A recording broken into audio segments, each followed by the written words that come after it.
Ladies and gentlemen, welcome to another episode of Frankly Speaking Titans. And boy, oh boy, am I pumped up? Am I excited? I'll tell you what, we are only days away from opening game for the Tennessee Titans at the New Orleans Saints. And I'll tell you what, if you folks are not fired up, it's time you get fired up. Let's tighten up, folks. Let's have a great show. And believe me, we're going to bring it to you today. We're going to go ahead and preview the game versus the Saints. And then we're going to have two great guests. John Hendrix, who covers the New Orleans Saints, will be joining us. Then we're going to have Robby Stanley from 102.5 The Game in Nashville joining us as well. So both teams are going to be represented. And then later on after that, we're going to do our week one picks. That's right. Who do we think is going to win each game during week one of the NFL season? But I'll tell you what, folks. First of all, I want to start by saying, all you folks, I got a lot of texts, mostly texts, some of them with tweets as well on Twitter, but about these rankings that are coming out that are saying that the Tennessee Titans, aren't going to be good. They're 20th on this, they're 20th on that, 20th overall. Folks, forget that. Forget that. It's all a bunch of garbage. Let the media people think what they want. Because I'll tell you right now, you have to be a stupid fool or have something wrong with you upstairs to believe that this Tennessee Titans are not going to have more wins than losses. It just doesn't add up when you look at this team from every aspect of the game. When you look at the running game, probably the best running game in all of the NFL. You got receivers, you got Burks, you got Hopkins, you got Chris Moore. What an unbelievable trio you have. You got a tight end in Aquanko who's probably going to go off this year. Then you look at your front three on defense, baby. Your front three is just incredible. What do you got? Jeffrey Simmons. You got Todd. You got Autry. And I haven't even gone to the linebackers yet on this team. We have an incredible all-around team.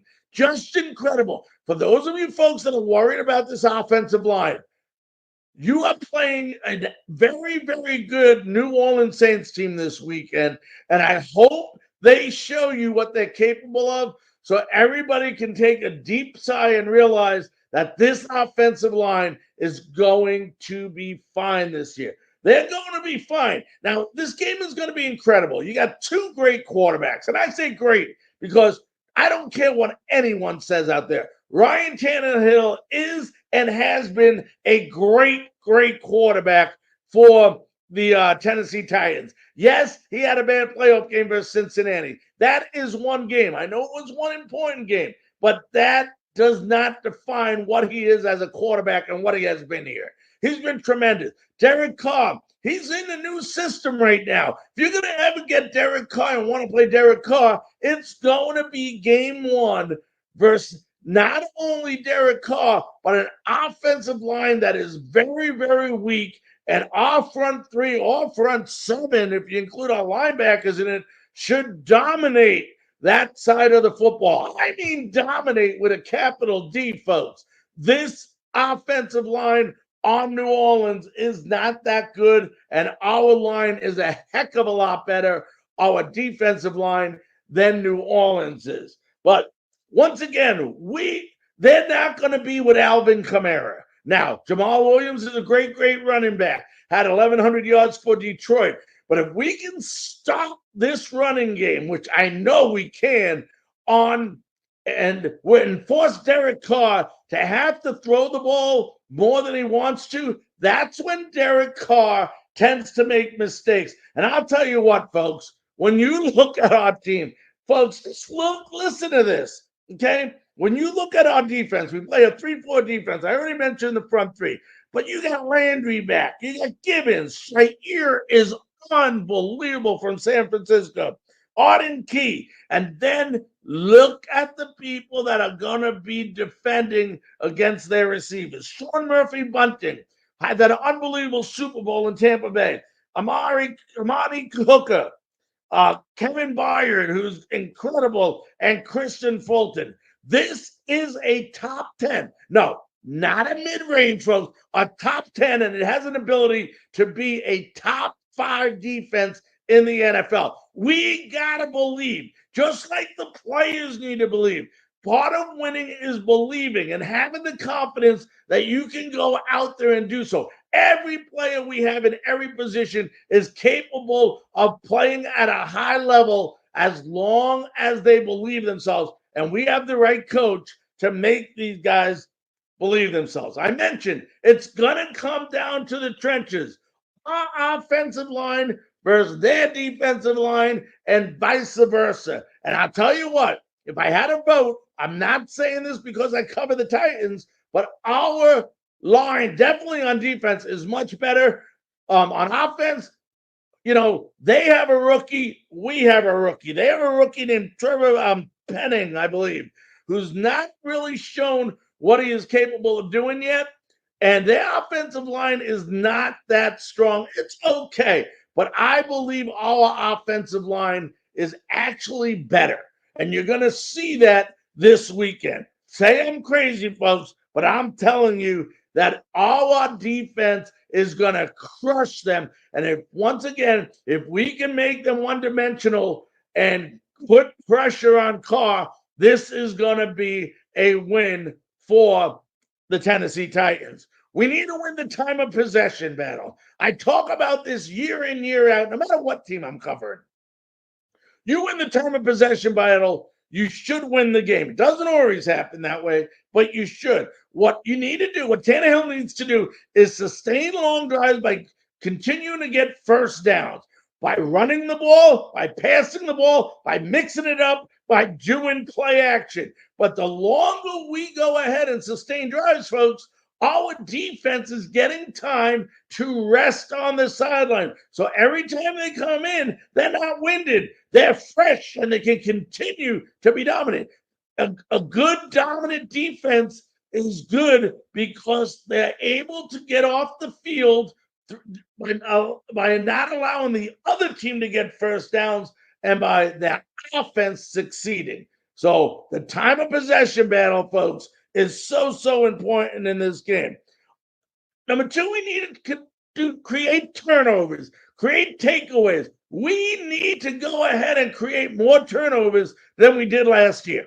No doubt about it, folks. There is no doubt about it that we could have done a lot more last year from a takeaway standpoint. But by taking the ball away and creating turnovers, we need to set Tannehill and the offense up in good field position so that we can utilize Hopkins, we can utilize Okonkwo, we can go ahead and utilize Burks or even Spears out of the backfield, and we can score some points. Remember, we need to shorten the field and us to score when we're in the red zone. Doesn't do no damn good to get into the red zone to kick 3 points. When we get in the red zone, we have to score 7 points, not 3 points. Other things, special teams. Everybody's talking about Nick Folk. That's been the story. I know Cade Young's on the practice squad. But, folks, I'm going to tell you, more important than Nick Folk, because I'm very confident in the ability of Nick Folk. I've watched Nick Folk for years when he was with the Jets, when he was with Philadelphia. He is a good kicker. Listen to me. He is a great kicker, and he's going to show people. Think once you get to see him in this game, again, a sigh of relief when he makes these field goals. But more importantly than that, we have to be better on kickoff return and punt return. Our special teams need to be pumped up. Our special teams coach needs to get his butt together, needs to light a fire under these guys and keep these guys swarming at the receivers on the other end of those punts and kicks and not allow them to get big returns to set themselves up in good field position. That is a key. When we talk about special teams, a lot of times we're talking about punting. You don't got to worry about punting. Have the best punter in the NFL. Had the most yards per punt last year than any kicker in the NFL. Over 50 yards. Okay, that's not going to be an issue. I don't think Nick Folk's going to be an issue. The concern is how well we can cover on our punts and kicks. And if we do that, folks, we're going to be so much better off than we would be if we couldn't do that. And we talked about making the call one-dimensional. Once again, folks, this defense of the New Orleans Saints was not that good last year. Wasn't good at all. I believe Derrick Henry should have a huge, huge game. Tyjae Spears, both of them should complement each other very, very well, and they should have a good, good game. The game is away, folks. Our first game of the season away. A lot of people say, it's an away game. It's going to be a loud crowd, and it will be. It will be a loud crowd. But you know what, folks? At the end of the day, I will tell you this. This is a good Titans team. This is a Titans team that I picked to actually win the division. If you look at Frankly Speaking Sports NFL predictions that came out, it should be somewhere. You can go on any of the Tennessee Titans sites, Frankly Speaking Sports sites, NGSC Sports, Tobacco Road Sports Radio. All of them have my predictions on there. And once again, for you folks, I have this division, as I look for where I put it. There it is. The AFC South being won by your very own Tennessee Titans. I have them going 12-5. I am not crazy, folks. I believe in this team. I believe in this coach. I believe in the moves we made. And I honestly believe that this Tennessee Titan team is going to shut everybody up out there that's believing this team is not a good team. I told you earlier in the show, for somebody to look at this offense and defense and say this team is not a good team, they shouldn't be involved in the NFL doing these type of shows or in the media doing predictions or previews because they don't know what they're talking about. I would love them to, I would love to talk to them after this season when we're playing in the playoffs because this team will make the playoffs and they will win their division. I have in second place the Jaguars 9-8. Then I have Houston 6-11 and Indy 5-12. Folks, it's going to take a lot of hard work this year. It's going to take us being injury-free, which we know there's going to be injuries. But when there is injuries, we got to believe in the next guy up and the next guy to do their job. Football's not a difficult game. We make it more difficult than it is, okay? All each player has to do on every single play is simple. Just do your job. Just do your job. If you do your job and all 11 players on each side of the ball and all the ones that end up coming in when the other ones are taken out, just do their job, we win. We win. Sounds simple. Unfortunately, it's not as simple as it sounds, but it is a simple formula to winning.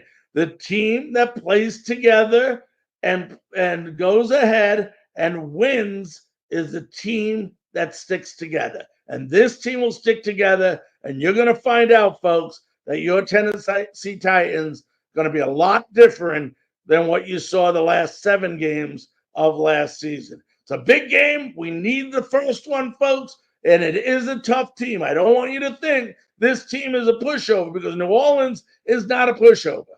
They're a very, very good team, and it'll be a very, very good win, especially on the road for this Tennessee Titans team.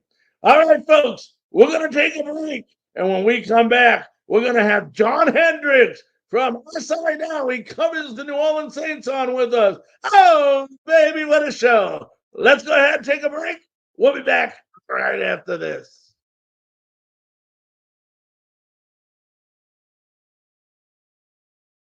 So anxious about moving Mom into a senior living community. We feel so much better now. Mom is thriving. She's living her own life. We're totally in debt to Phoenix Senior Living because they recognize that when it comes to Mom, everything matters. I can't thank them enough for giving Mom the life we so desperately wanted her to have. She has such a sense of purpose and connection now. Her whole life has changed. At Phoenix Senior Living, we want to provide more than just a beautiful building. In all my years of working with seniors, I have never once received a letter about how life-changing our beautiful building and decor were. But I have received letter after letter full of gratitude and appreciation for the people who have given their loved ones the love, care, and attention they needed. For every senior in our care, we invest the time and energy getting to know them, their likes, their dislikes, their interests, their needs, because truly knowing each of our residents and their families is crucial to providing excellent care unique to just them. That's our vision, and it's one we'd be honored to share with you and your loved one.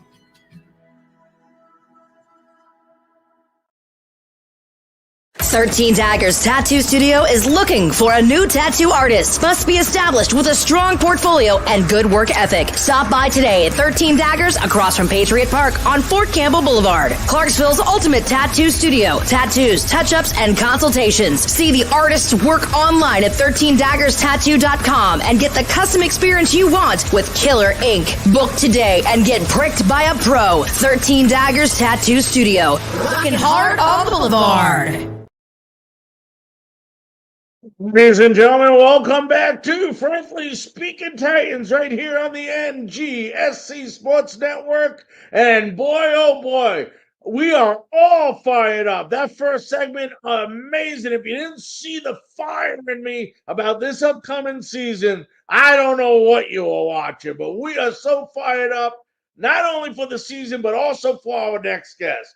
You know, one thing we try to do here on Frankly Speaking Titans during the games is not only get someone from the Tennessee Titans to speak to us, but someone from the opposing team. And we have a good friend of ours from the Frankly Speaking Sports Days that has been with us every time a team matches up against the New Orleans Saints. And it is my great honor, thrill, and pleasure to welcome back Saints lead writer and reporter for @Saint News, for @FanNation, at SI.com. Let's welcome in John Hendrix. John, how you doing, buddy? How you doing, buddy? I'm doing good. How's it going, man? Good to see you again. Good to see you too, buddy. Hey, listen, I want to start right off with it, John, and I don't think it's any secret, especially for the people in New Orleans, but last year, everything that could go wrong for the New Orleans Saints seemed to go wrong. I mean, you had a new coach. Sean Payton wasn't there anymore. You know, although you may have had an offensive coordinator you were used to, it's still a new system that you had to implement with a new coach. Then you had a quarterback get hurt. You had no 1,000-yard rusher last year. And things just seemed to get worse and worse. And to cap it all off, the team, I think, had the first losing season, I want to say since 2016, they were 7-10. Saints are looking to put that behind them and just talk about how disappointing from a guy that covers the Saints last year was based on what your expectations were. Yeah, look, I mean, it was a hard season to sit through. I mean, ultimately, at the end of the day, I thought this would be a better team, at least, you know, with a little bit more direction. And, you know, you saw Jameis Winston get hurt in training camp, and that kind of was one of the big things that hindered this team. We saw them in the season opener. Michael Thomas looked really good. They were just really injury riddled. I mean, it's not anything, any particular person's fault, but they were stricken with a lot of injuries for starters. They had the quarterback shuffle. They went with Andy Dalton on it. You know, and it wasn't like they weren't playing great football or good football. It was one of those things where even in the last 8 games of the season, you had a chance and an opportunity to do something because your defense allowed 20 points or less in all last of those 8 games, and they only won half of them. And so really the offense was so hard to sit through last year. They didn't have guys that could make contested catches. They didn't have guys that could move the sticks. They couldn't get the run game going. I mean, it was just a tough watch, right? And so this is kind of what happens. You know, you're 2 years removed since Drew Brees. Well, now you're going into 3 years now. And so Drew Brees shadow, the Sean Payton shadow, Dennis Allen getting his first taste. They made the moves this year to be more confident about this year. But look, last year, tough thing to sit through because this is a team that really beat themselves in a lot of ways. They could compete. They felt like they could compete. Didn't tear it down, but the end result, 7-10 losing season, and now you have to go back to the drawing board and make some changes. Now, before we even talk about the matchup and some of the key components to this weekend's game. You're in the NFC South. What used to be a pretty decent division has become a very not so I won't say competitive because it's still competitive, but not as strong as it used to be. You now have the Buccaneers going with Baker Mayfield at their home. You got who is it? Bryce Young with Carolina, and I think Ritter with Atlanta. So basically, when you look at Derek Carr now, Derek Carr is like grandpa here because Baker Mayfield, no one knows how long he's going to be in. I don't think he's going to be in more than 3 games before Kyle Trask takes over, but that's just an opinion of mine. Talk about Derek Carr. You got to see him during camp now. First time you really got to see him. We know about him in with the Raiders, but what have you seen that made you feel confident that this guy is the right guy to lead this offense? Well, let me just start off by what you said. Yeah, I'm with you on the Bucs because I'm not convinced that Baker Mayfield going full 17 games, just like I'm not convinced Atlanta is going to stick with Desmond Ritter. I think Taylor Heineke is going to come in at some point too. So it's really the Saints division to lose, if I feel like, in a lot of ways. But look, what I'll tell you about Derek Carr, and I was listening to this Sirius XM radio he did today, interview today. One of the things that I think is, A, first of all, he's been reinvigorated coming to New Orleans, but B, carrying a chip on his shoulder. He's talking about how this is really the first time in a long, ever, he's been cut from a team. And I get it. He could have opted out. He could have said that he wanted to agree with the trade with the Saints from the Raiders. That could have happened as well. But, look, the bottom line is he got cut, released by the Raiders, and now he's with New Orleans. They courted him through this whole process. They were always the front runners in this thing. I mean, dating back to, January, February, you see things pick up and other teams kind of get on the bandwagon. But look, Derek Carr was the first choice, the A, B, and C option for New Orleans, because if they couldn't get him, it was going to be Jimmy Garoppolo. Thankfully, that didn't turn out that way. But, look, Derek Carr was their plan, right, all along. They needed to fix the quarterback spot. That was the most important position that Mickey Loomis, GM, and head coach Dennis Allen talked about.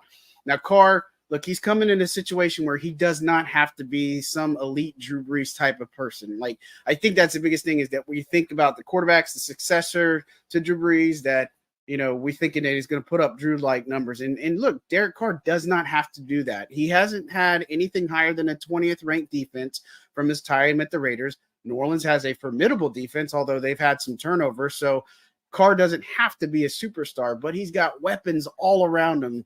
And look at every position, he's got some weapons. The offensive line was mainly my biggest question for him, but Derek Carr is reinvigorated. He looks outstanding. I think he looks in better physical shape than what we've seen in a long time. I think he's learned this system extremely well. I think he's commanded himself really well. I think he's been nothing but a support figure on this team. And he knows that it's not just him that's trying to help this team. They've got other leaders like Tyrann Mathieu, Demario Davis, Cam Jordan, a whole, top to bottom, a whole roster of leaders on this team where he's coming in and trying to enhance what they're doing and not taking over it. And in turn, I think the Saints locker room, I know this is the best morale and mood that I've gotten from the Saints locker room in a long time, and I've been covering this team for 10 years.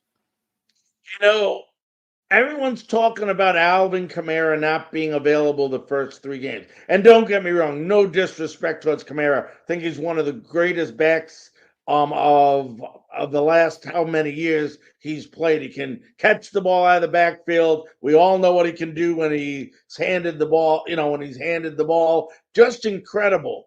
But things could be a lot worse for the Saints than they are right now. When you got someone like last year's 1,100 yards rushing for Detroit, Jamal Williams, going to be the guy replacing him for the first 3 games. Yeah, look, Jamal Williams, man, the biggest thing that I take away from him is the guy's a ball of energy, right? He's always constantly, he's always smiling. He's in a good mood, such a positive influence on this team. And look, he is going to be that guy for the first few games, especially because their rookie Kendre Miller right now is dealing with a hamstring injury. We're not sure if he's going to play in week 1. So this is really on Jamal Williams. Now, a lot of people have said, well, this guy doesn't catch passes out of the backfield. He didn't do a lot of that in Detroit, but he did that with his time in Green Bay. And so they're going to get him running the ball. They're going to get him out of the backfield. Beyond that, it is going to be the Jamal Williams show for the first several weeks. He's not just a touchdown plunge guy or somebody that just vultures touchdowns in the goal line or anything. This guy can run between the tackles. He can run inside. He can run outside. He's very hard to tackle in a lot of ways. And look, he's going to be tested. This Saints team is going to be tested because this run defense of the Titans is no joke. They were number one in the NFL last year. And so it's going to be an interesting trench war between these two, because not getting totally ahead, but they haven't faced off against Derrick Henry before. And so this is a new look defensive line for the Saints in a lot of ways. But look, Jamal Williams, he's going to try his best to get things going for this Saints offense. He's going to be the guy, the main guy for the first 3 weeks. And look, I think he's going to do an exceptional job. He's really been a very underrated move for, I think, this team. And he's just going to be, even when Kamara comes back, they're going to be a formidable 1-2 punch like the days when they had prime Alvin Kamara and prime Mark Ingram running the ball. Remember those days. I like Chris Olave. I always screw up his name. He had over 1,000 yards receiving last year. Michael Thomas is back. And correct me if I'm wrong. Like you said, you've been covering him for 10 years now, the Saints. But if I want to say that Thomas hasn't played a complete season since 2019. So if I'm correct there, how do you see him fitting back into the swing of things? And is he still something you got to worry about from an injury standpoint? Or are you comfortable where he's at to team up with Olave and have one heck of a duo there in New Orleans? Yeah, look, I'll tell you this, is I think that, the injuries that he's had aren't related to one another, right? I mean, they've been 3 separate injuries. It's just been a byproduct of some things. Last year was kind of a byproduct of some setbacks from surgery and such. And so, look, it's all in the past. And the only thing that matters is Michael Thomas right now. If he's not 100%, you couldn't tell me. Like, I'd be surprised if he's not, because he looks great. He's violent out of his routes. He runs extremely hard like it's his last rep. He looks good. I think early on in training camp, maybe see a little bit of struggles because Mike Thomas, what I'll tell you about him is he goes it again, like every rep is his last rep. Even in practice, he just runs that. He's very hard on himself. He's always going to play on a chip with his shoulder, or with a chip on his shoulder, because of all the receivers that were drafted ahead of him in that 2016 class. But look, I'm not telling you he's going to have the 2019 historic type of year. I think he's going to have a strong year. He's going to complement Chris Olave, who I think can have an even better year than the rookie season he had. I think when it's all said and done, Olave is going to be the main stat guy. But look, Thomas is going to get targets. He's a guy that moves the sticks for the Saints. He's a guy that can make the contested catches. He's the guy that they can use in a red zone. Him and Chris Olave are 2 different types of receivers. I mean, Olave, his route tree is outstanding. He runs the most polished routes, some of the most polished routes I've ever seen a receiver run. And the fact that he's so ahead in his football IQ, where some rookies and second-year guys, it's like the lights really haven't come on yet. I mean, he plays like a pro right now, and he's going into year 2. So I think Chris Olave is primed for an even bigger year than some people are probably giving him credit for. So I think Michael Thomas is going to complement him extremely well. The question is, how many games does Thomas play? But look, I feel like he's in a position, he's 30-plus years old now. He has to put this season together because he hasn't played in so long, and he becomes a free agent after the season. So this is kind of his last chance to make something of himself. And, one thing before we get to the defensive side of the ball is that a lot of people don't realize, and, once again, you know what they say about opinions, but my opinion is I believe that the best tight end trio in all of the NFL could be right there in New Orleans. What are your thoughts? I kind of agree. I think it's very underrated because you look at Jawan Johnson, a guy that was an undrafted free agent, originally a wide receiver. They converted him to tight end. He's embraced this role. He had a really breakout middle part of the year last year. It was refreshing, especially if you play fantasy football. You kind of reap some of those rewards, but he's coming in for another year. And what I would say before I even talk about the other players is they brought in Clancy Barone, tight ends coach. He's worked with Kyle Rudolph in the past, Algie Crumpler. Both of those years, they had Pro Bowls. He's worked with a lot of various tight ends. Jesse James is another one. A lot of list of these tight ends that seem to thrive. And I really think Clancy Barone is a big difference maker for the Saints tight end room. And so I'm really excited about that. But look, you still have Foster Moreau, who you picked up. Amazing story. beating cancer, non-Hodgkin's lymphoma. I mean, again, he kind of downplays it and such, but what an incredible story. He comes home, Jesuit graduate and New Orleans native and LSU product. He gets to come back. I think he's underrated. Then you add Jimmy Graham, who most people thought, wait, including myself, is like, oh, he's retiring. And then I saw it because the Saints tend to respect players that retire more prominent and just say, oh, they're just signing something, right? But that was a shock. And then you're thinking, Jimmy really doesn't have much. And you look at him, and then he makes a play in training camp. He's like, that's the Jimmy I know. He slimmed up a lot. He looks great physically. I know he had the little episode in California, but look, he came back from that. We got to see on a national stage of how good he still looks against the Texans in that preseason finale. Those three guys, and then you roll in Taysom Hill, that option as well. I do believe this is the best tight end room the Saints team has had in a long time, and I really feel like it's going to produce a lot of another layer of weapons for Derek Carr. He had Foster Moreau before. He used to have Darren Waller. Juwan Johnson can be Darren Waller and then a little bit some. I don't think he'll have the same production Waller had in his prime year in Las Vegas, but I think this room is going to have a lot of success, and I think it's no mistake of how they assembled everything. Hey, talk about this defense, John. They lost a lot, but they also picked up a lot. I mean, this is still what I would call still a solid defense. Would you agree? Yeah, it's funny because all the departures the Saints had, they either went to Denver to follow Sean Payton, they went to Carolina or Atlanta. I mean, that's kind of where everybody went. I mean, with the exception of guys like Marcus Davenport. But look, they lost their interior guys. They lost their starting edge guy. And, you know, I don't think that's a bad thing, because what I'll say is I'll start in the front defensive line. This is a different style. They brought in Todd Grantham, who people know from the college ranks a good bit. They are a more attacking style of defensive line. That's what we've been told, what we've seen a little bit. They got a lot more athletic inside, getting guys that can get after the quarterback a lot better, with Colin Saunders, who formerly of the Chiefs, and Nathan Shepard, formerly of the Jets. Then they used their first-round pick to get Brian Brisset out of Clemson. They also have Malcolm Roach, an undrafted free agent who's been around for a few years and has played excellent in training camp. Then you got the edge guys. Cam Jordan still looks great. He's going to play through 15 years with the Saints and probably finish his career with New Orleans. But, you know, he's entering year 13, still looks great. Carl Granderson, another undrafted find that they had, and he came in last year strong, and he took snaps from Marcus Davenport. And so it's no surprise to me. He shed some weight. He looks really good in run support. He can get after the quarterback. I think this is where the starters look at. Then you got guys like Peyton Turner on the depth chart and Tano Passignon. I think Peyton Turner is a guy that really needed to be healthy all season, and he has been that. Former first-round pick. I think he brings a lot to the table.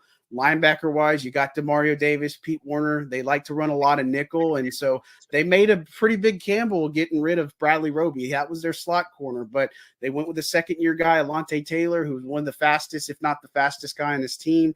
He's a guy that may beat him one rep, but he comes right back, is what I love about him. And they've got Lattimore on the outside, Adebo on the outside, formidable lockdown guys that, you know, it's hard to find some success. And they got a healthy Marcus May. He was hurt a lot last year. That's the reason why we didn't see their full complementary as secondary. And Tyrann Mathieu coming back, who I think is outstanding in red zone, especially goal line situations, touchdown, end zone situations. But on paper, this defense is not much, right? You look at these names, you're like, I probably recognize DeMario, Cam, and Tyrann. That's probably about it. The other guys, a lot to prove. The defense knows that a lot. And so they have the opportunity to really be something special. I know they're going to be a top half in this league. Continuity is overrated, but I think they can be top 10 and flirt with a top 5 ceiling. I just believe they are that good defensively, and it may not look like it early on, but man, they kept them in a lot of games last year when they shouldn't have been. Yeah, and the only thing obviously the record, but the one thing you did struggle in, and you mentioned it a little bit earlier in the show, is that the run defense was not that good. This weekend, you're playing arguably one of the best, if not the best, pure running back. When I say running back, I'm talking about running with the ball, not catching passes out, but, picking up ground, with his legs in Derrick Henry. And then Tyjae Spears is pretty darn good as a second guy to him. How much trouble is this team in if they cannot stop the running game of this Tennessee Titans? Well, let me just first say, Tyjae Spears being in New Orleans, he's a Tulane guy, local guy. That's right. Wish nothing but the best for him. He is an outstanding He's person. looked Tennessee great, is man. going to love him. I think, and that's the thing is, looking at this Titans team, the rushing attack, it's not just Derrick Henry that you have to worry about. It is Tyjae Spears. And obviously, you got DeAndre Hopkins, other guys in the mix as well. But that's going to be the true test of this defense is how can they limit Derrick Henry? I don't think you can completely stuff him and shut him out or do anything. I think because it's King Henry and the guys in this defense know there's a lot of respect for Derrick Henry and what he's been able to do. I think this hinges a lot on this offensive line for the Titans. I know they've had some moving parts and pieces on this offensive line. Can they generate the running lanes that is going to allow Derrick Henry to do what he does best? And so, look, he's a hard guy to bring down in space. He's a hard guy to just, take angles and try to go low. I mean, it's just a pick your poison when you try to go one-on-one against Derrick Henry. You need somebody as backup. So, look, I think this is a lot of trench warfare that we're going to see. And I love trench warfare for these two teams because it's really going to be who's the better offensive line and better defensive line that's going to make sure. Right, in the trenches. Yep. It's all in the trenches. And so, look, I won't be surprised if neither team finds much success on the ground, but the air game is going to be a lot of these friend for Tannehill and Derek Carr. But look, the Saints defense is going to be tested out of the gate. They've never played against Derrick Henry. They played him in 21. They played him in 19. Derrick Henry is hurt for both of those games, so this is the first time they're going to face off against him. I've been waiting for this is now the third time. I'm like, I thought they were going to play him in 19. Thought they were going to play him in 21, but now we finally get to see him in the Superdome. So super excited to see Derrick Henry. He's a hell of a player. There's an appreciation for how he plays, just like when Lamar Jackson came to town last year. It's just fun to watch guys like that. And so, look, I think Henry's going to get some of his, success, but, at the end, is it going to be enough to beat the Saints? I don't know. Now, should this incredible, I believe they play I get confused between that. They play a 3-4, the Titans. I believe you guys play a 4-3 defense. If this front three, which is incredible for Tennessee, or the front seven even, I say, stops this running game of the Saints with Williams, are you confident if the game turns into a one-dimensional game in Carr having to win it just by himself? Well, I would say this too is not just Jamal Williams you have to worry about. You got to worry about Taysom Hill. He likes to run a lot of powers. He likes to run, all those types of different formations. So the Titans can't just focus on Jamal Williams when it comes to shutting down the run game. They got to account for Taysom Hill when he's in the ball game. He's a guy that he's very hard to tackle as well. And so you just don't know what's coming. Everybody thinks, oh, it's the power, it's the outside stuff, it's all these types of things. But that'd be the other thing. But if the run game can't work, I think Derek Carr is going to try to lean on things as far as the passing game. But here's the thing. I think it's more that short to intermediate routes and that you're going to find the success. They're going to try to run screens. They're going to try to run, quick outs. They're going to try to dink and dunk a little bit on this Titans defense. And so, I don't know if there's going to be too many big plays. They got some big playability with guys like Rashid Shaheed that we haven't really talked about, or, right. Juwan Johnson and some of the things that he does vertically and especially down the seam. So it's going to be interesting. And so I think Carr is a guy that can throw for a lot. I think he can do extremely well for this team in the offense, and he's going to have a lot of control over what they do offensively, something they just haven't had in the past. They believe in Derek Carr. They're giving him a lot of free reign to change plays, to do different things. And in turn, we're expecting him to be very good. I'm not saying he's going to be elite, but I think he's going to be very good, better than what he has been in a long time. The big talk around Tennessee, obviously, it's kind of funny. I still laugh at it, has been our kicking situation throughout the camp. We finally got Nick Folk. They got a kicker, a veteran kicker, have Cade York as well on the practice team. But when I look at New Orleans, you're going with, I believe, and correct me if I'm wrong, a rookie kicker in Blake Grupe, who, when he was in college, I remember he was 23 of 38 from 40 to 49 yards. He had a 73.7% made field goals last year. How comfortable are you with this rookie kicking? Well, interestingly enough, they dumped both of their veterans for undrafted rookie free agents. So they dumped dumped Will Lutz, traded him to Denver, and they dumped their punter, Blake Gillikin. So they got 2 undrafted free agents that are going to be kicking. So look, I'll tell you this. Blake Grupe is a hell of a kicker. He's got an incredible leg. He looks very small. I mean, this guy is like Martin Gramatica, but a little bit smaller, it seems like. But man, he's got a leg, like a leg cannon. He can hit from 62, 63 with ease and then spare some. It's funny because we talked to special teams coach Darren Rizzi after everything happened with, Lutz and the trade and go with Grupe. And one of the things that he brought up is they don't really pay attention to the college field goal accuracy because there's a different type of style and game that comes into college ranks. And so that's not always the telltale, right? And a prime example of that is look at Roberto Aguayo, how far from Grayson fell. I mean, he did great in college. They drafted him in the Bucks, and he flopped massively. And so, look, I feel good about what I've seen. And the difference between Lutz and him in training camp was one kick. Grupe missed one, or Lutz missed one more kick than Grupe.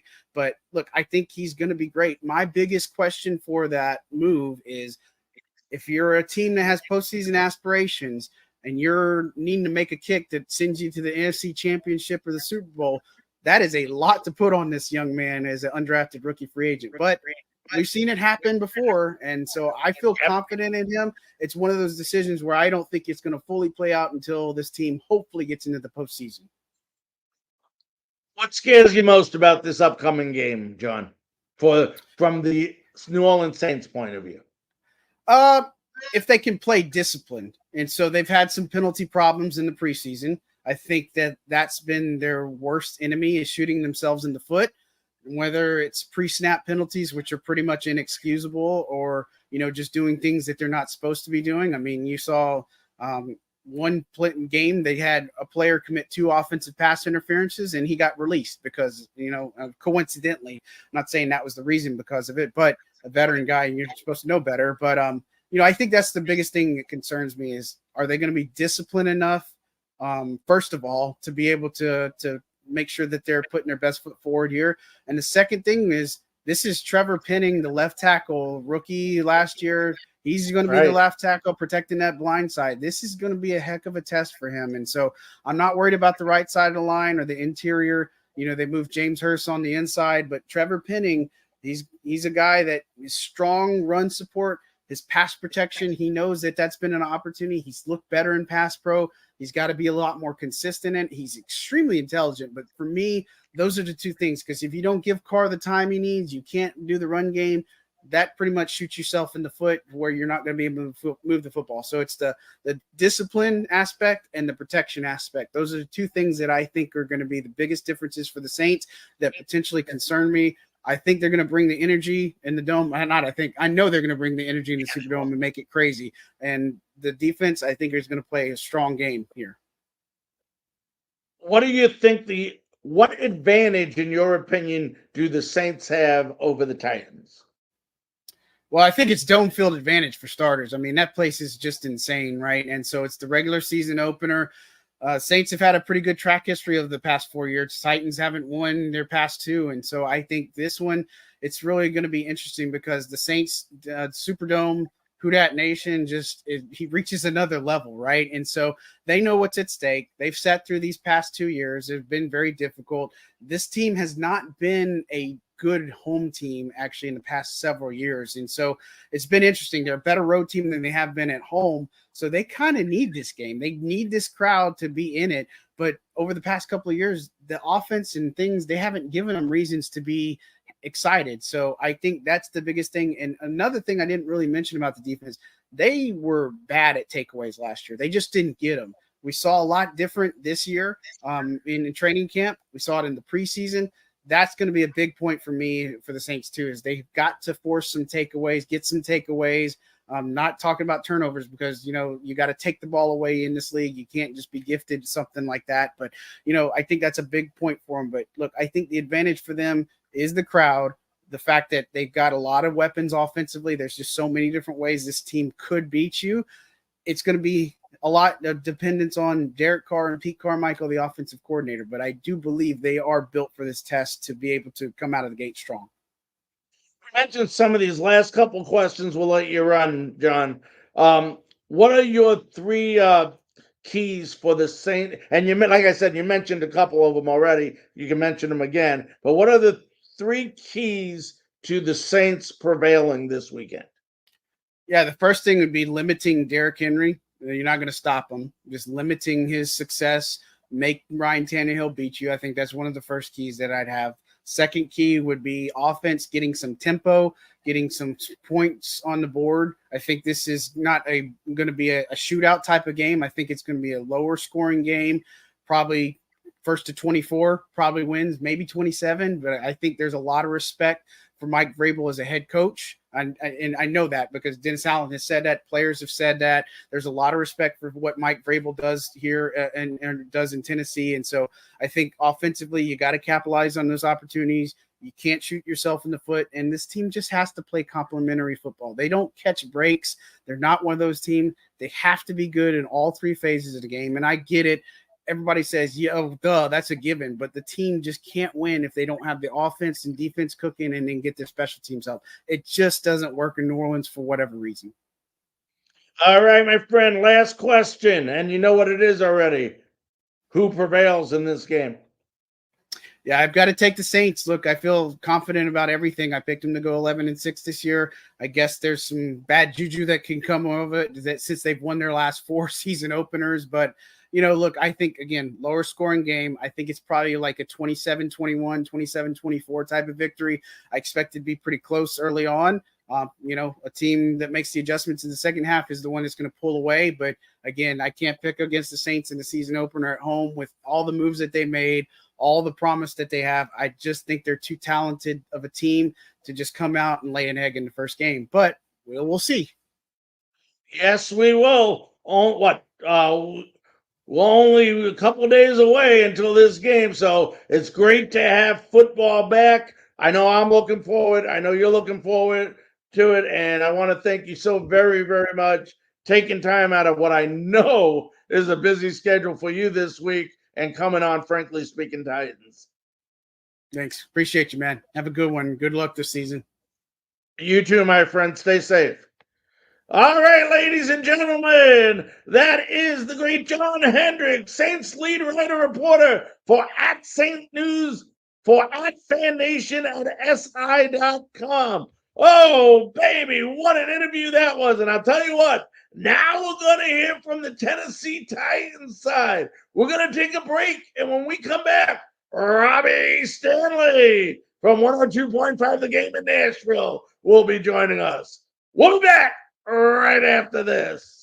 13 Daggers Tattoo Studio is looking for a new tattoo artist. Must be established with a strong portfolio and good work ethic. Stop by today at 13 Daggers across from Patriot Park on Fort Campbell Boulevard. Clarksville's ultimate tattoo studio. Tattoos, touch-ups, and consultations. See the artist's work online at 13daggerstattoo.com and get the custom experience you want with killer ink. Book today and get pricked by a pro. 13 Daggers Tattoo Studio. Working hard on the boulevard.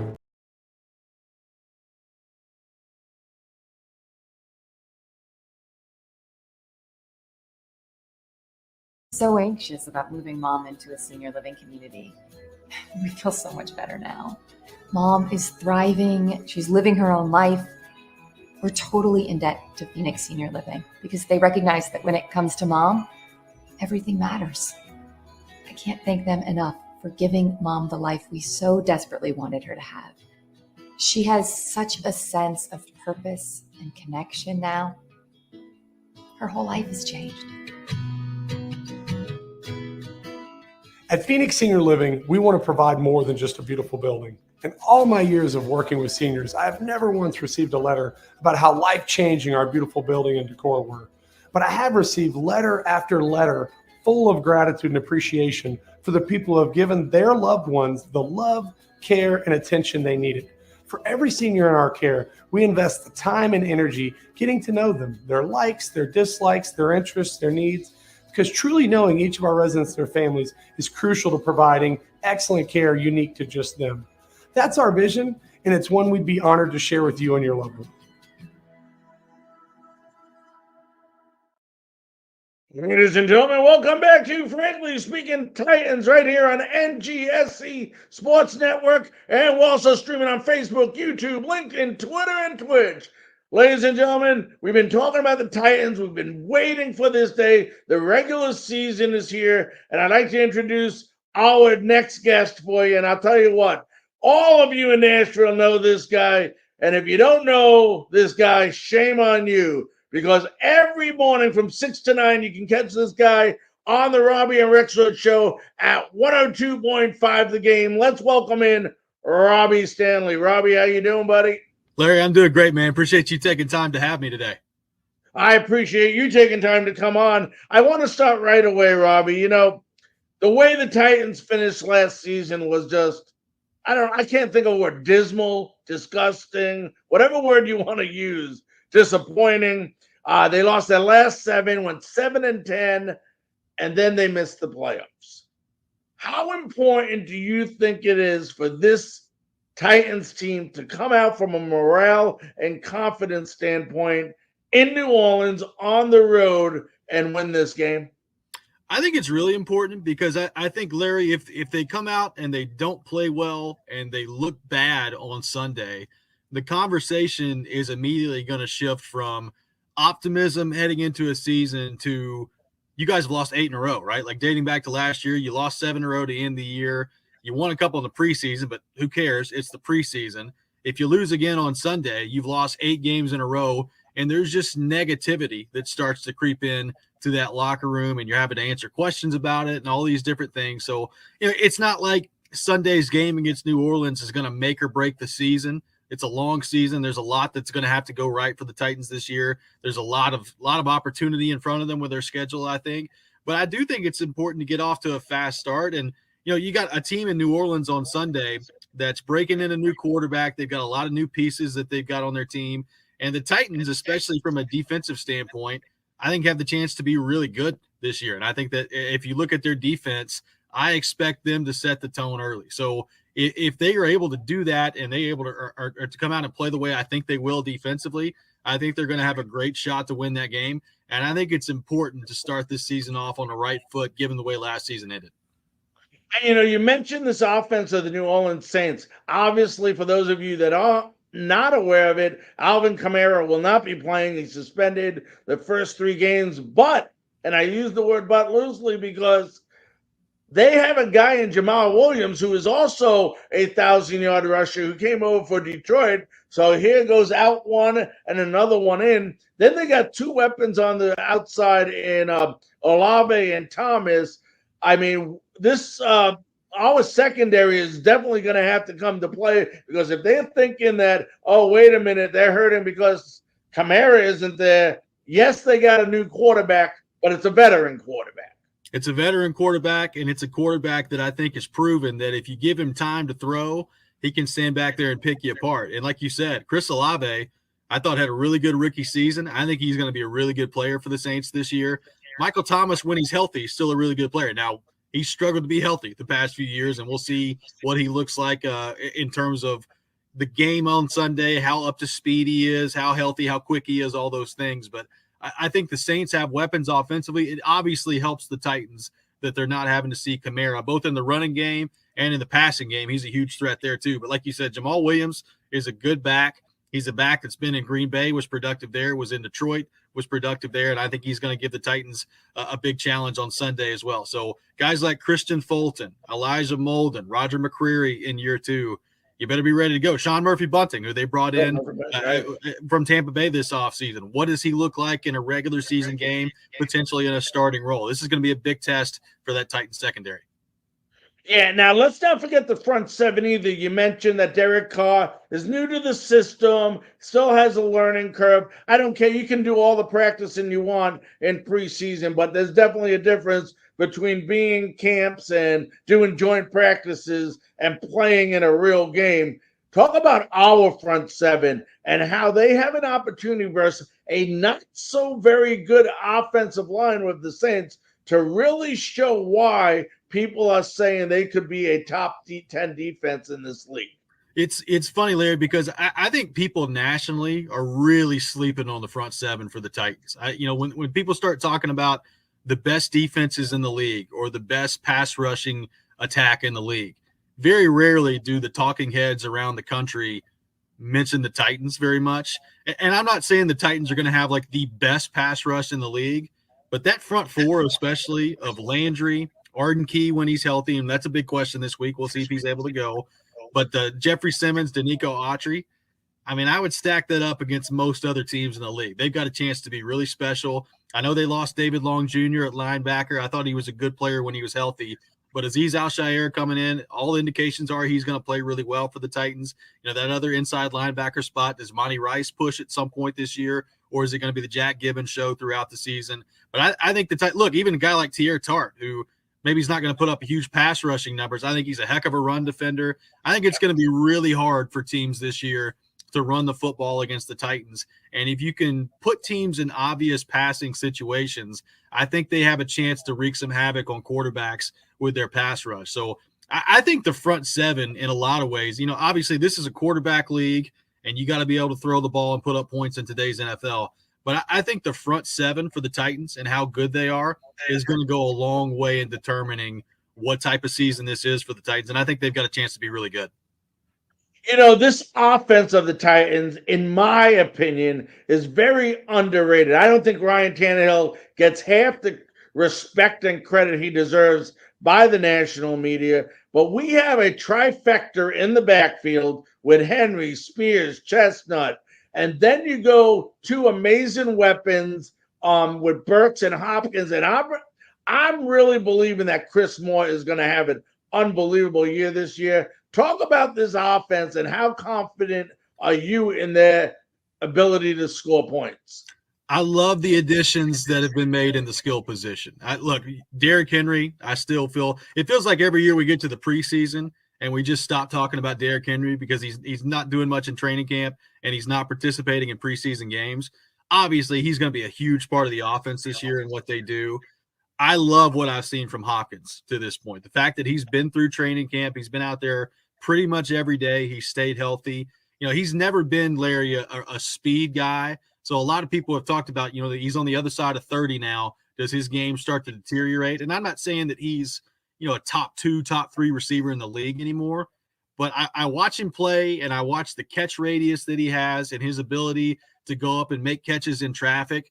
And I just don't think that's a skill set that goes away. So I think you're going to see DeAndre Hopkins play really well this year. Traylon Burks, from all indications, is ready to have a breakout year. So I like a lot of what I see from the skill position. I thought Tyjae Spears in preseason was really good, and I think he's got a chance to they can use him in some creative ways, both in the backfield, maybe to give Derrick Henry a breather every now and then. But I think you can also put Tyjae Spears in the slot. I think you can put him in the backfield at the same time with Henry. I think there's a lot of things you can do with him. So I really like where the Titans are at from a skill position standpoint. Now, some of that's unproven. Even Burks, I think he's going to be really good this year, but he's got to go out and prove it.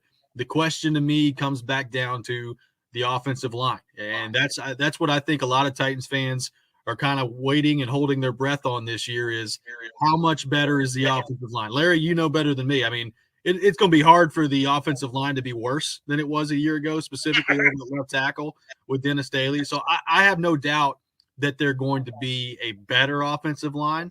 The question is, how much better are they going to be? Can they give Tannehill time? If they can, I think the Titans offense is going to be better than people think it's going to be. Let me ask you, Robby, is that where Spears comes in? Because one of the abilities that Spears has, and no disrespect towards Henry, is he's able to catch the ball out of the backfield, which is an asset that we'll definitely welcome on the Titans offense. For sure. I mean, that's what today's NFL is about, right? And that's why you see the running back position devalued in some way. Like Derrick Henry has never been a guy that really catches the ball out of the backfield all that much. Guys like McCaffrey, guys like Kamara, who's not going to be playing in this game.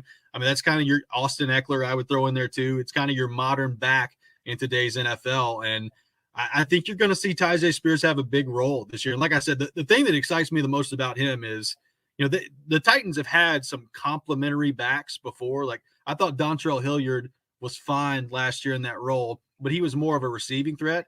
The thing that really excites me is Tyjae Spears is a receiving threat. They can line him up in the slot. They can throw him the ball. He also runs it pretty well between the tackles. Like I thought in the preseason, he looked really good between the tackles. He was explosive. He was decisive in what he was doing. And I think breakaway speed that he has once he does get through. Absolutely. He's got the speed to go along with it. And I think he has a chance to be the best complementary back by far that Derrick Henry has played with. So then that kind of leads to the question of, okay, so what does that mean for Henry? Are his carries going to go down this year? It feels like we have that conversation every year, and every year he's around 350 carries and they're giving him the ball all the time. And I get it. He's Derrick Henry. I'd give him the ball too. So I think Spears is definitely going to play a big role in that. And I think the coaching staff trust him. You know, you bring up the blocking part of this. You got to be able to pass block as a running back too. And he's shown to be pretty good at that as well. And now, you know, I want to ask you this from a sanity perspective. We talked about the offensive line. How important is it for Nick Folk to come out and make some field goals in this game so all of us can take a deep breath and say, okay, we got what we need now from a kicker standpoint? It'd be really nice to get through a couple of weeks without having to talk about kicker, wouldn't it? I mean, it feels like all the kicking conversation around this team for the last, really ever since Vrabel's been coach. I mean, you know, Randy Bullock came in and he was okay. Like he was reliable for the most part from 40 to 49. But once you got up towards, 49, 50, 51, it just kind of felt like you didn't have much of a chance with Randy Bullock. You know, Nick Folk, I think he's better than Bullock. He still doesn't have the long range that I think the Titans are ultimately looking for. And that's what makes Cade York, who they picked up on the practice squad, I think pretty interesting in terms of a project that you can develop moving forward. But I feel pretty good about Folk in terms of the field goal part of it. And right now, I think that's really what the Titans need, is to just settle that part of it. The one thing that makes me nervous about Folk is the kickoffs. And can he get it into the end zone, and can you kick some touchbacks, or are you going to force your coverage team to cover more kicks? I mean, I think his touchback percentage last year was 9.1%. 9%, right? And a lot of people would say, well, who cares about that? Well, it's just an extra opportunity for the opposition to make a play on you. And you'd rather eliminate that if you can. So that's the big question with me with Folk is, can he find the end zone on the touchback part of it? And if not, how good is the Titans kickoff coverage? I think we're gonna find out starting on Sunday.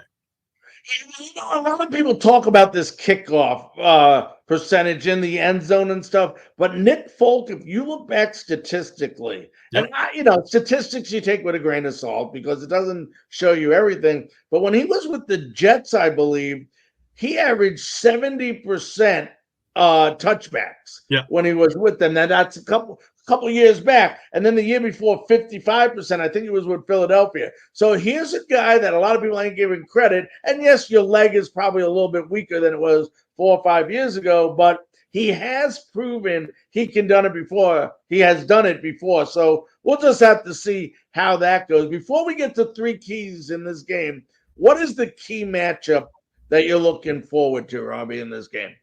I think my key matchup for the Titans is going to be Hopkins and how they use him. I think you're going to see Hopkins in the slot a lot coming up on Sunday. When Tim Kelly was the offensive coordinator in Houston, they moved Hopkins around a lot. So they had him on the outside where he's been effective for a lot of his career, but they also moved him inside a lot. And with Kyle Phillips being out and with him not being available, I think you're going to see Hopkins in the slot a lot coming up on Sunday and him work in the middle of the field. So how does he handle that? What does the new offense look like with Tim Kelly? I do think there are going to be some differences there. A lot of people would say, thank God, some differences now that Todd Downing is gone and what that offense looks like. So I think Hopkins in the slot offensively, how often they use him there, is going to be really interesting. And then the matchup on the defensive side of the ball, Olave, and I assume he's probably going to see a lot of Fulton. What does that look like? How much do the Titans move around? Does Thomas get matched up against Fulton? Do the Titans shadow a receiver, which they've not done a ton of? A lot of times they go by, whatever side of the field you're on. They don't have Christian Fulton following people a lot. But whether it's Olave, whether it's Thomas, how does Christian Fulton hold up? And what's going to be, Larry, a huge year for him? One, to stay healthy, to prove he can do that. And two, it's a contract year for Christian Fulton. So is that going to bring out the best football in Christian Fulton? If so, what does that mean? It's a homecoming of sorts for him on Sunday, going back to Louisiana, taking on the Saints. So I expect him to play well, and I'm interested to see how he fares when they're man up either against Olave or Thomas. What are your 3 keys to this game, Robby? I think the first key for me defensively is the pass rush. If you can establish control of the pass rush early on and put pressure on Derek Carr, you brought up the offensive line being a question mark for the Saints. I think the Titans have an opportunity to take advantage of that on Sunday. If they can do that, that's going to be key number 1 to me in winning the game. I think it's going to be really hard to move the ball and score against this Titans defense all year long. But if you get the pass rush going, I think that's going to put Derek Carr behind the 8 ball immediately. So that's key number 1. Key number 2, I think offensively, is establish a rhythm early in the passing. I think you would agree, and I think most Titans fans would agree, they were way too predictable last year, whether that was on first down, turn around, hand it off to Henry. It felt like every time whatever play didn't work on first down and they were in 2nd 10, they would have what I call a surrender run where they're just turn around, hand it off to Henry, and then it's 3rd and 8. I'm looking for a little bit more unpredictability from Tim Kelly. Some of that's on the personnel with like Chigakonkwo. Has he gotten better blocking? Is it less of a tell when he's out there that they're going to run or pass? I think there's a lot of intriguing things about that part of it, but I would expect more unpredictability and establishing more of that passing rhythm early in the game to keep the defense off balance. And then the 3rd key on special teams is very simple. Make the kicks you're supposed to make. Make your extra points. Make your short field goals. Every point is going to matter for this Titans offense. I think this is going to be a defensive game. I like a lot of the pieces that New Orleans has on defense too. So, I mean, the final score in this game, I think, is going to end up being somewhere around 20-17, maybe 23-20, somewhere in that neighborhood. So you got to be able to capitalize on special teams, and it's a big game for Nick Folk coming up on Sunday. Yeah, the 2 things I'd like to see, Robby, is 1 is they win the time of possession battle, because if your offense stays on the field and sustains long drives, that's going to keep your defense fresh on the sidelines. So when they come back in, they're raring to go and they're not exhausted because they've been on the field. The other we'll talk about is not just turnovers, but creating turnovers on defense so that Ryan Tannehill and this offense could get the ball in good field position so they can put some points on what, like you said, could be a defensive battle.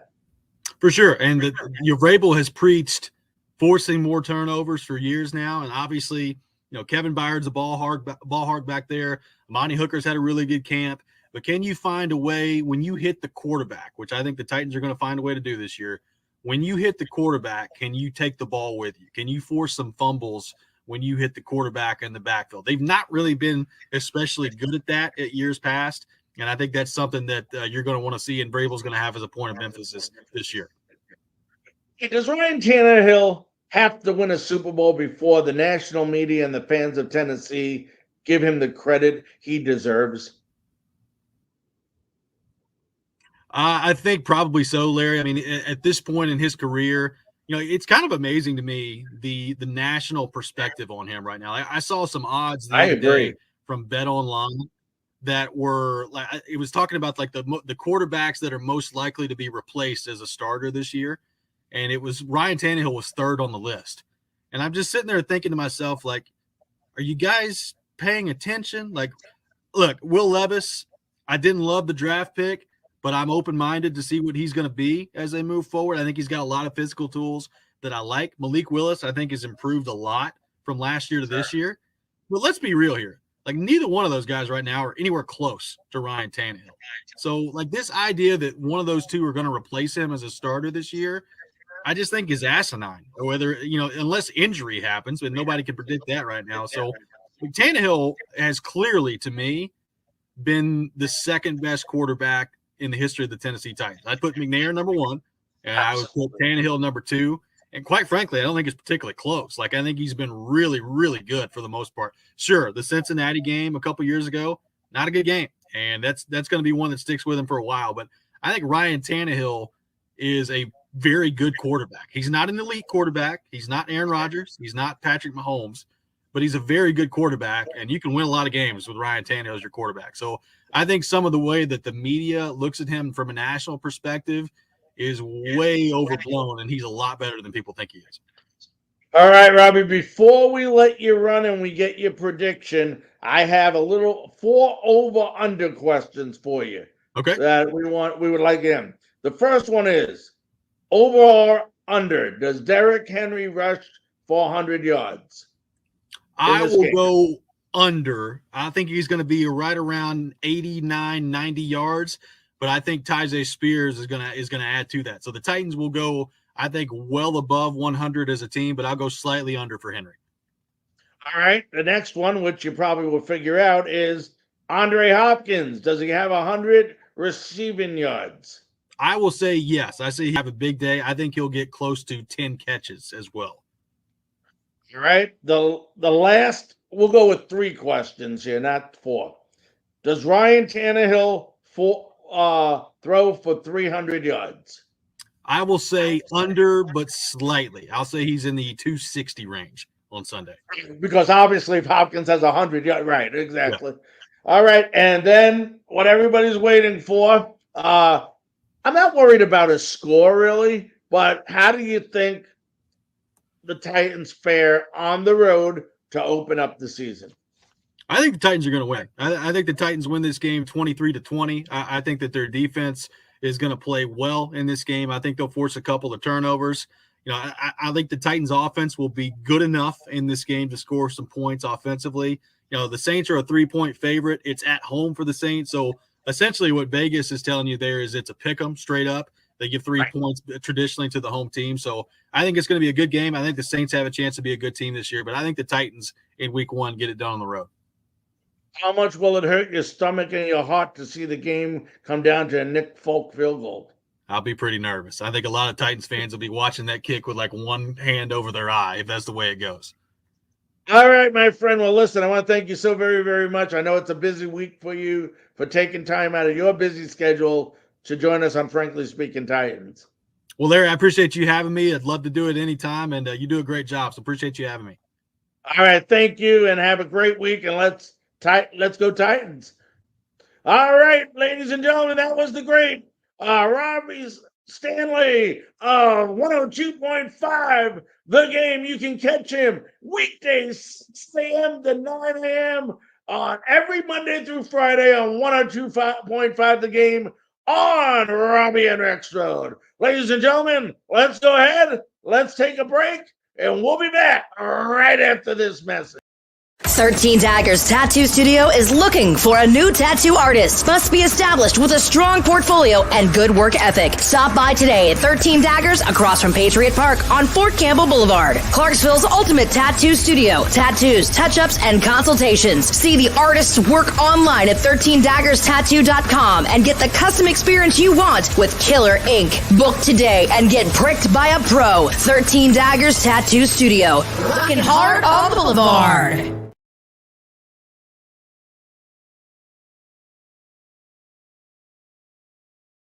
So anxious about moving Mom into a senior living community. We feel so much better now. Mom is thriving. She's living her own life. We're totally in debt to Phoenix Senior Living because they recognize that when it comes to Mom, everything matters. I can't thank them enough for giving Mom the life we so desperately wanted her to have. She has such a sense of purpose and connection now. Her whole life has changed. At Phoenix Senior Living, we want to provide more than just a beautiful building. In all my years of working with seniors, I have never once received a letter about how life-changing our beautiful building and decor were. But I have received letter after letter full of gratitude and appreciation for the people who have given their loved ones the love, care, and attention they needed. For every senior in our care, we invest the time and energy getting to know them, their likes, their dislikes, their interests, their needs, because truly knowing each of our residents and their families is crucial to providing excellent care unique to just them. That's our vision, and it's one we'd be honored to share with you and your loved one.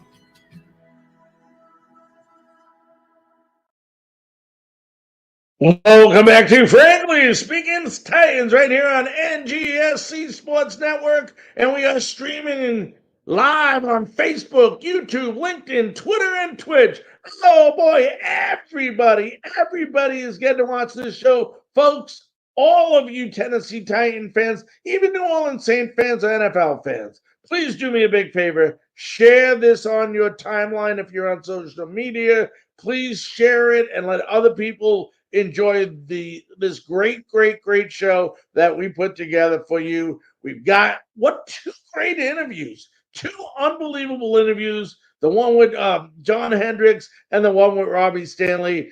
We got both teams' perspectives on what they think is going to happen in this game. And I love it. I love doing that. I love having those two on.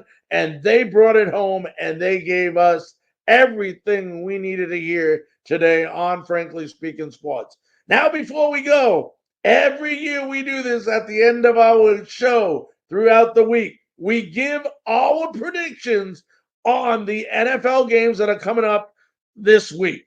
And of course, tomorrow night, that's right, already. We start with Detroit versus Kansas City. And I put a star in there. You know why I put a star in it? For some reason, I believe in this Detroit Lion team. I believe in Jared Goff. Believe in Brown, the receiver.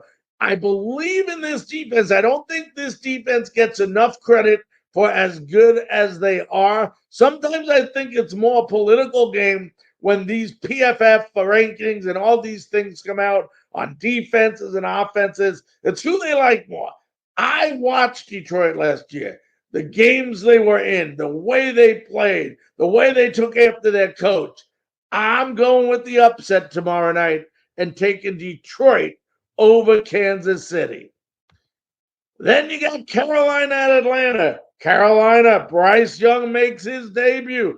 Can this team win without a number one receiver? With Adam Thielen at the helm, with DJ Chalk, they got a good running back in Miles Sanders. Atlanta is going with, I believe, Desmond Ridder, but I honestly don't believe that he's going to be the quarterback for long. I think he will be replaced by Taylor Heineke, and I believe he should be replaced by Taylor Heineke, but only time will tell. I'm taking the Panthers on the road to beat Atlanta. Next game will be the Bengals at Cleveland. I don't even think, everybody hits the Deshaun Watson bandwagon. Deshaun Watson this, Deshaun Watson that. He's going to be great. He's going to be great. This team's going to be great. They're not going to be great, right? Cincinnati's going to go into Cleveland, win on the road, and show these Cleveland fans that they're not as good as they think they are. Then you got Jacksonville versus Indianapolis. Indianapolis is a terrible, terrible team. Now, Jacksonville, I do feel, is a little overrated. Trevor Lawrence still has some things he needs to correct from last year, although he played at a very high level. I like Trevor Lawrence. This is a good team. This is a good Jaguars team. And this is a Jaguars team who also will win on the road at Indianapolis. Boy, oh boy, folks. My first, I have Detroit, Kansas City, Cincinnati, and Jacksonville, all road teams so far in the first 4 games winning. Let's go ahead and move on. The Tampa Bay Buccaneers. I have Mayfield going 3 games at the most before they switch to Kyle Trask. This team has no chance of winning until Kyle Trask becomes the quarterback. I'm telling you that right now. They got some weapons. I understand that in Godwin and Evans. But at the end of the day, they really don't have a good running game, and they're going to need somebody like Kyle Trask in there. I think Mayfield will stumble, and I think he'll stumble in Minnesota versus this very, very good Minnesota Vikings team. I'm taking the first home team in Minnesota to beat Tampa Bay. San Francisco at Pittsburgh, another star. That means another upset. At least a lot of people think it's an upset. Pittsburgh is going to be the team to watch out for this year, folks. No doubt about it. Pittsburgh is the team to watch out for. I have them winning their division, and I have them going 12-5. I also have them winning their first game at home versus the 49ers. So this 49ers will be 0-1. Pittsburgh will be 1-0. Let's keep on moving on. Arizona versus Washington. One of the quarterbacks of the future, and I've said it over and over again. Even did a segment on it a couple weeks ago. I'm a believer in Sam Howell. I think Sam Howell during his draft class was one of the top 2 quarterbacks in the draft. although where he was picked was not necessarily indicative of it. But at the end of the day, I think Sam Howell is going to lead Washington to a win over Arizona. I have Washington going 9-8 this year. 9-8, third in their division, but once again, a winning record for Washington. It starts versus Arizona at home. Houston at Baltimore. Come on, folks. I'm taking Baltimore. No question about it in this game. Baltimore will win at home. Meanwhile, Green Bay, it's a team, and we don't know what to expect out of this team. Aaron Rodgers is gone. Lazard is gone. So many players are gone. Chicago, very, very good defense. They will beat Green Bay in Chicago. Then you got Las Vegas at Denver. Everybody's talking about Las Vegas at Denver. Let me make sure I get down to what happened to my stuff here. We got it a little bit out of order, folks. So Las Vegas Raiders. Let's see what I had here.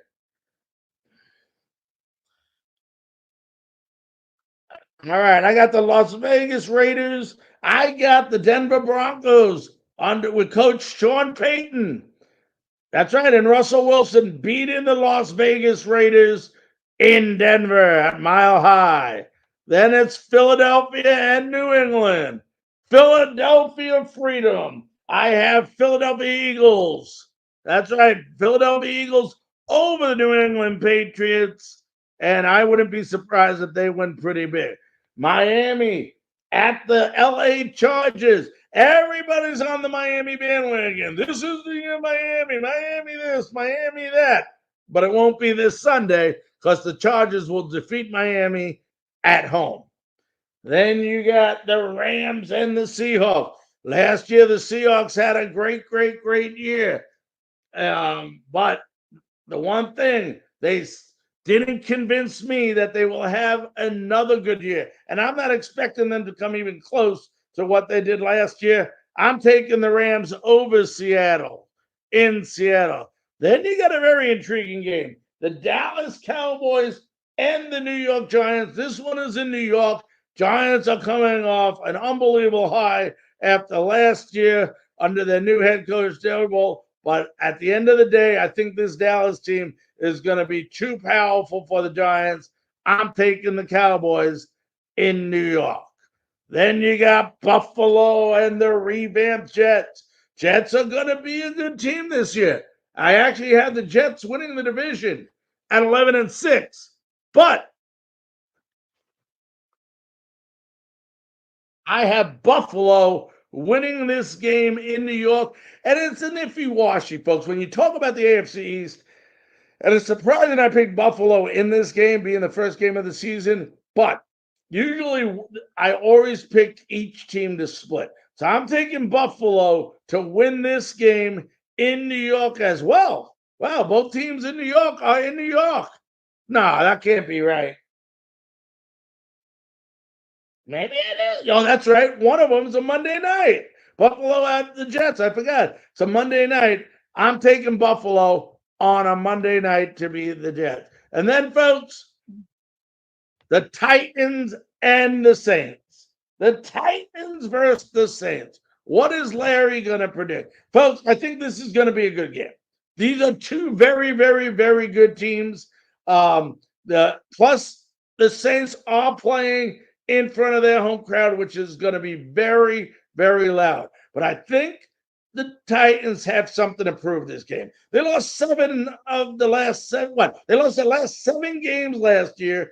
Didn't make the playoffs last year. Meanwhile, the Saints, they were 7-10. They didn't make the playoffs. But I think the Titans have a little bit more to prove, and they're going to do it by coming out and beating the Saints in New Orleans. I have them winning by 7.